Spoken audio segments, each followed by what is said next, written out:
दिल्ली के उप मुख्यमंत्री मनीष सिसोदिया के एक बयान ने खलबली मचा दी है दोस्तों। उनका ताजा बयान आया है और वो बयान आपके स्क्रीन पर, जिसमें मनीष सिसोदिया कह रहे हैं, मेरे पास भाजपा का संदेश आया है, आम आदमी पार्टी तोड़कर भाजपा में आ जाओ, सारे सीबीआई ईडी के केस बंद करवा देंगे। मेरा भाजपा को जवाब, मैं महाराणा प्रताप का वंशज हूं, राजपूत हूं, सर कटा लूंगा, लेकिन भ्रष्टाचारियों षड्यंत्रकारियों के सामने नहीं झुकूंगा। मेरे खिलाफ सारे केस झूठे हैं, जो करना है कर लो। मनीष सिसोदिया के इस बयान में एक इमोशनल अत्याचार भी दिखाई देता है, यानी कि कहीं ना कहीं एक बहुत ही भावात्मक संदेश है कि मैं राजपूत हूं, सर कटा सकता हूं। मगर बड़ा प्रश्न, मनीष सिसोदिया जो दावा कर रहे हैं वो सही दावा कर रहे हैं या गलत दावा कर रहे हैं, या कहीं ना कहीं अपनी जान बचाने के लिए दावा कर रहे हैं। मैं आपको बतला दूं कि मुख्यमंत्री अरविंद केजरीवाल ने पहले भी, इससे पहले एक और ट्वीट किया था और उसमें उन्होंने क्या कहा था आपके स्क्रीन पर। ऐसे समय जब आम इंसान महंगाई से जूझ रहा है, करोड़ों की संख्या में युवा बेरोजगार हैं, केंद्र सरकार को सभी राज्य सरकारों के साथ मिलकर बेरोजगारी और महंगाई से लड़ना चाहिए, उसकी बजाय ये पूरे देश से लड़ रहे हैं। रोज सुबह उठकर सीबीआई ईडी का खेल शुरू कर देते हैं। ऐसे देश कैसे तरक्की करेगा? मैं चाहूंगा कि आप कुछ चेहरों पर गौर कीजिए। भाजपा सांसद निशिकांत दुबे, महाराष्ट्र में भाजपा नेता मोहित कंबोज, महाराष्ट्र में भाजपा नेता किरीट सोमैया, पश्चिम बंगाल से भाजपा नेता शुवेंदु अधिकारी। आप जानते हैं इन सब में समानताएं क्या हैं? इन सब में समानताएं ये है कि जांच एजेंसीज बाद में एक्शन लेती हैं, मगर इन लोगों को पहले पता चल जाता है। आपको याद होगा, किरीट सोमैया ने बहुत पहले बता दिया था कि महाराष्ट्र में क्या होने वाला है, यानी कि पत्रकार उनके ट्वीट्स पर निगाह रखते थे और उसके बाद एक्शन हो जाता था। नतीजा आपके सामने है, अनिल देशमुख जेल में, नवाब मलिक जेल में, संजय राउत जेल में। और जो बात यहां मनीष सिसोदिया कह रहे हैं, बिल्कुल यही बात संजय राउत ने भी कही थी, जब उन्होंने राज्यसभा में सभापति को बाकायदा खत लिखकर कहा था कि मुझे डराया जा रहा है, धमकाया जा रहा है और भारतीय जनता पार्टी मुझ पर प्रेशर डाल रही है कि शिवसेना तोड़ दो, पार्टी में आ जाओ। बाद में क्या होता है? ऐसे कई विधायक जिन पर ईडी के केसेस चल रहे होते हैं, वो एकनाथ शिंदे के साथ शामिल हो जाते हैं। अब उन लोगों के खिलाफ केसेस कहां गए, कोई नहीं जानता। इस बेशर्मी से, इस कदर खुला खेल फरूखाबादी करके उनके तमाम जो केसेस थे, उन तमाम बागी विधायकों के केसेस को बंद कर दिया गया। जैसे कि मैंने आपको बताया कि पार्टी के नेताओं को पहले ही पता चल जाता है। आपकी स्क्रीन पर निशिकांत दुबे का यह बयान देखिए, जो कि झारखंड से सांसद हैं। जोहार, जय श्री राम, आखिर झारखंड में हो गया काम, सवाल कर रहे हैं साहब। अब आप जानते हैं कि झारखंड में इस वक्त कई मोर्चों पर चुनौती मिल रही है हेमंत सोरेन को।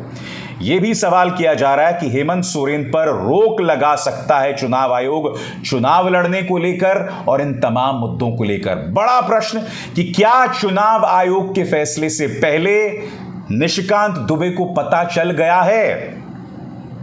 आपको ज्यादा इंतजार नहीं करना पड़ेगा, 1 या 2 दिन की बात है, दूध का दूध और पानी का पानी हो जाएगा। उसी तरह से आपके स्क्रीन पर यह है मोहित कंबोज, महाराष्ट्र के नेता हैं। उन्होंने एक बहुत बड़ा दावा किया है दोस्तों अमर उजाला की इस खबर में। उनका यह कहना है कि महाराष्ट्र में एक और बड़ा नेता गिरफ्तार होने वाला है। और भाजपा के ये नेता आशीष सिल्लार कह रहे हैं कि मोहित कंबोज भाई का स्ट्राइक रेट 100% है।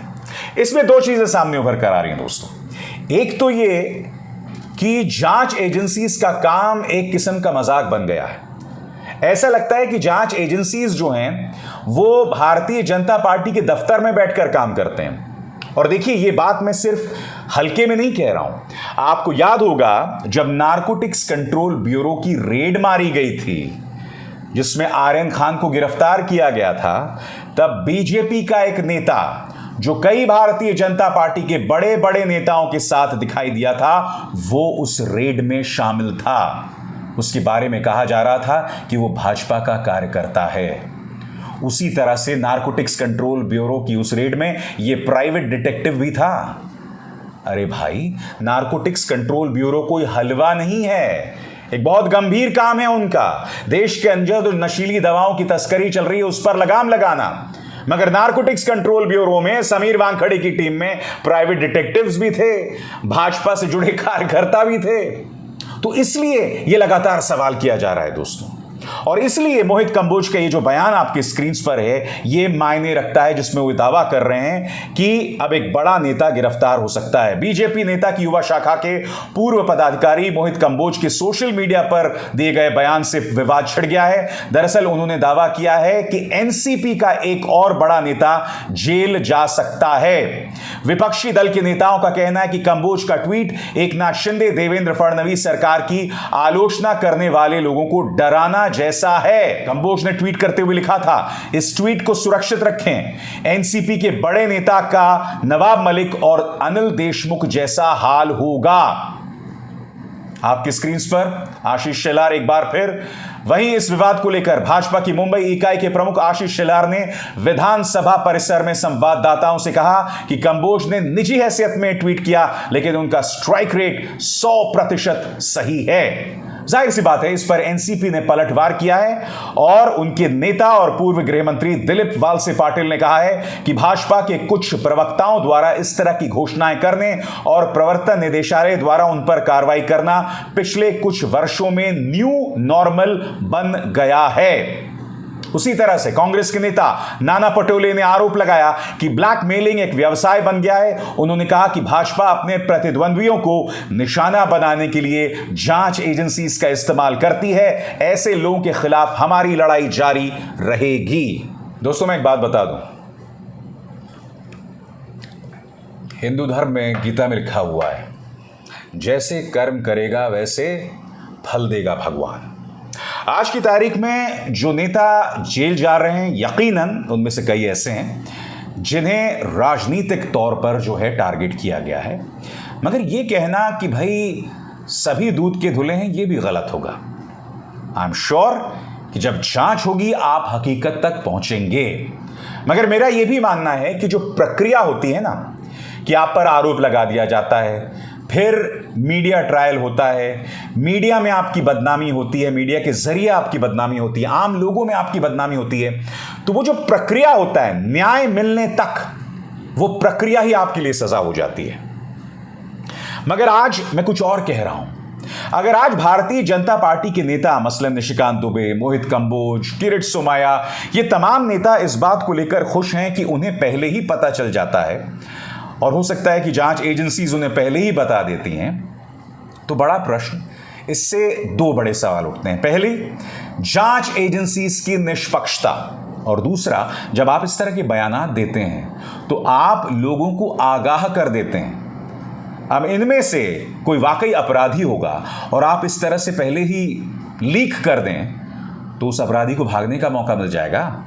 ये तो चलो राजनेता हैं, कल को इस तरह के बयानात आप किसी ऐसे बिजनेसमैन के बारे में देने शुरू कर दें और वो बिजनेसमैन देश का पैसा लेके फरार हो जाए।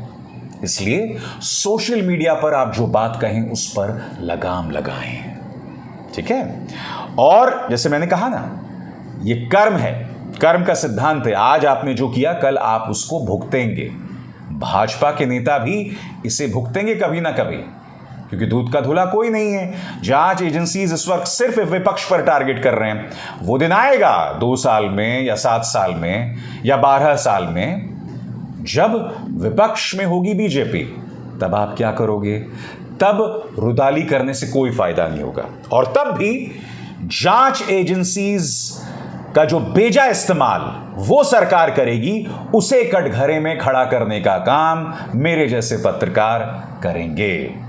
उसकी निष्पक्षता पर जो सवाल आएंगे वो मैं आपके सामने रखूंगा। अब इसार शर्मा को दीजिए इजाजत। नमस्कार।